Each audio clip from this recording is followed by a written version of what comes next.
Assalamualaikum warahmatullahi wabarakatuh. Salawat serta salam semoga tercurah limpah kepada Allah Subhanahu wa taala dan tak lupa Nabi Muhammad SAW serta para keluarga, sahabat dan semoga kita selalu mendapat rahmatnya. Amin Allahumma amin.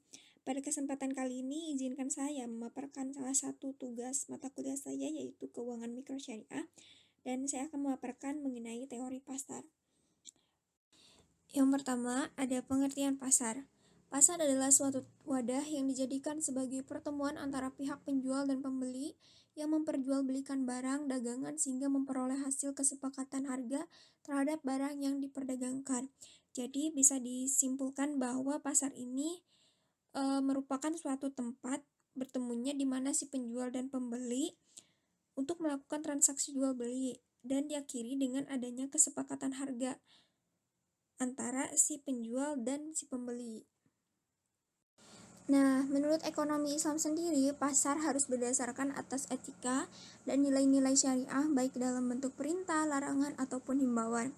Pelaku pasar mempunyai tujuan utama dalam melakukan sebuah transaksi, yaitu mencapai ridha Allah demi mewujudkan kemaslahatan hidup bersama di samping kesejahteraan individu. Nah, jadi pasar menurut ekonomi Islam di sini tidak hanya sebagai tempat bertransaksi antara si penjual dan si pembeli saja, akan tetapi segala aktivitas yang dilakukan di pasar ini harus berdasarkan nilai-nilai syariah dan tujuannya yaitu untuk mencapai ridha Allah Subhanahu wa taala serta mewujudkan kemaslahatan hidup bersama gitu. Yang selanjutnya ada struktur pasar dalam Islam. Di sini ada pasar persaingan sempurna. Ciri-ciri pasar persaingan sempurna yang pertama, terdapat banyak pembeli dan penjual namun mereka tidak mampu mempengaruhi harga. Memang dalam pasar persaingan sempurna di sini banyak penjual dan pembeli, akan tetapi mereka tidak mampu mempengaruhi harga karena di dalam pasar persaingan sempurna harga ditentukan oleh banyaknya interaksi antara permintaan dan penawaran. Yang selanjutnya, barang dan jasa yang dijual bersifat homogen dan tidak dapat dibedakan. Artinya barang dan jasa yang diperjualbelikan di pasar persaingan sempurna memiliki ciri dan kuantitas yang sama. Yang selanjutnya, adanya kebebasan perusahaan untuk masuk dan keluar pasar. Pada dasarnya, di dalam pasar persaingan sempurna ini terdapat kebebasan, misalkan ketika suatu perusahaan merasa di dalam pasar tersebut tidak menguntungkan, maka perusahaan bisa keluar pasar. Begitupun sebaliknya. Dan selanjutnya, setiap pihak dapat mengetahui keadaan pasar dengan mudah atau perfect information. Penjual dan pembeli ini sangat tahu tentang kondisi pasar baik dalam tingkat harga yang berlaku di pasar dan termasuk perubahannya.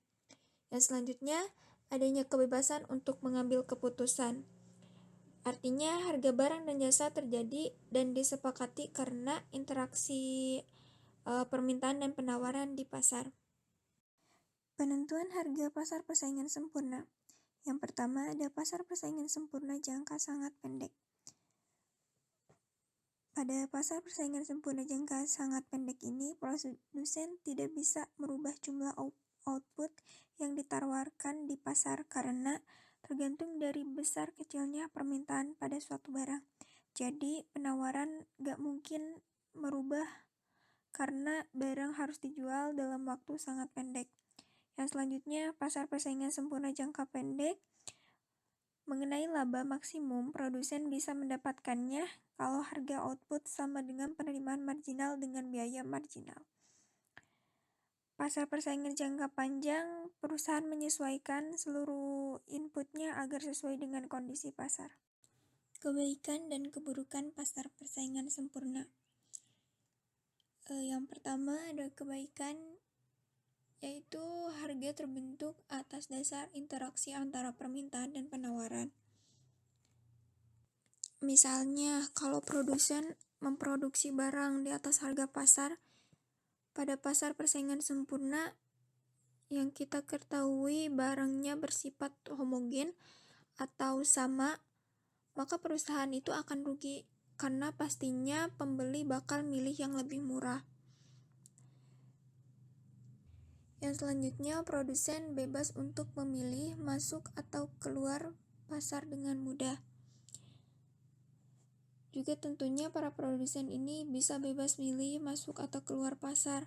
Kalau misalkan produsen rugi, maka produsen bisa keluar dan bisa kembali lagi kalau masih merasa bakal dapat keuntungan di pasar tersebut. Yang selanjutnya, keburukan barang bersifat homogen.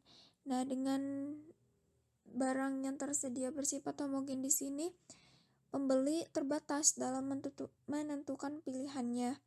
Yang selanjutnya, tidak mendorong adanya inovasi. Karena sifatnya price taker atau menerima harga, maksudnya adalah sebuah produsen menerima harga, sehingga ketika produsen mengefisiensi produk usahanya untuk menekan harganya pun akan percuma, dan hal ini menyebabkan produsen tidak terdorong menciptakan inovasi baru. Mekanisme pasar adalah terjadinya interaksi antara permintaan dan penawaran yang akan menentukan tingkat harga tertentu. Adanya interaksi tersebut akan mengakibatkan terjadinya proses transfer barang dan jasa yang dimiliki oleh setiap objek ekonomi, konsumen, produsen, dan pemerintah. Dengan kata lain, adanya transaksi pertukaran yang kemudian disebut sebagai perdagangan adalah satu syarat utama dari berjalannya mekanisme pasar. Jadi, syarat utama dari berjalannya mekanisme pasar ini yaitu adanya transaksi pertukaran dari setiap objek ekonomi, baik konsumen, produsen, dan pemerintah. Nah, dalam ekonomi Islam sendiri, antara konsumen, produsen, dan pemerintah sendiri haruslah seimbang. Tidak boleh ada jarak di antara mereka, sehingga salah satunya menjadi dominan dari yang lainnya. Pasar menentukan harga dan cara berproduksinya. Tidak boleh ada gangguan yang mengakibatkan rusaknya keseimbangan pasar tersebut. Namun pada kenyataannya hal itu sulit ditemukan pasar yang berjalan sendiri secara adil. Gitu. Konsep mekanisme pasar dalam Islam. Yang pertama ada arido, yaitu segala transaksi yang dilakukan haruslah ada dasar kerelaan antara masing-masing pihak. Artinya tidak boleh di dalam mekanisme pasar Islam itu adanya unsur keterpaksaan atau harus suka sama suka. Yang kedua, berdasarkan persaingan sehat.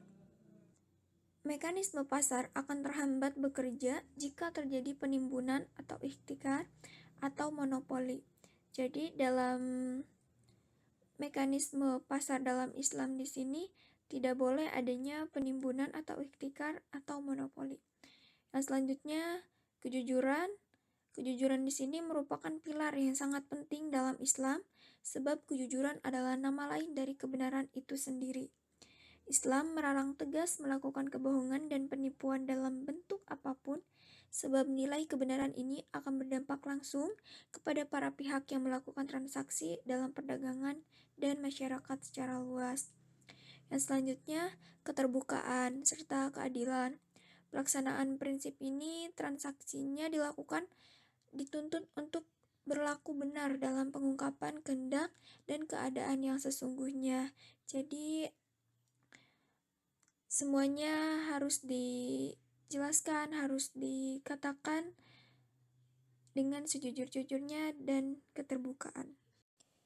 Urgensi keseimbangan pasar. Nah, urgensi keseimbangan pasar ini terjadi ketika adanya kebijakan harga dasar dan harga maksimum.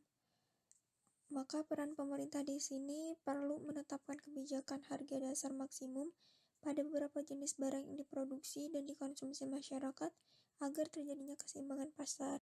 Adapun dampak dari ketidakseimbangan pasar di sini terjadi naik turunnya harga dan menyebabkan tingkat daya beli masyarakat pun ikut menurun. Hal ini menyebabkan kerugian dari dua belah pihak, baik dari sisi si penjual ataupun si pembeli. Baik, hanya itu yang dapat saya sampaikan, kurang lebihnya mohon maaf. Wassalamualaikum warahmatullahi wabarakatuh.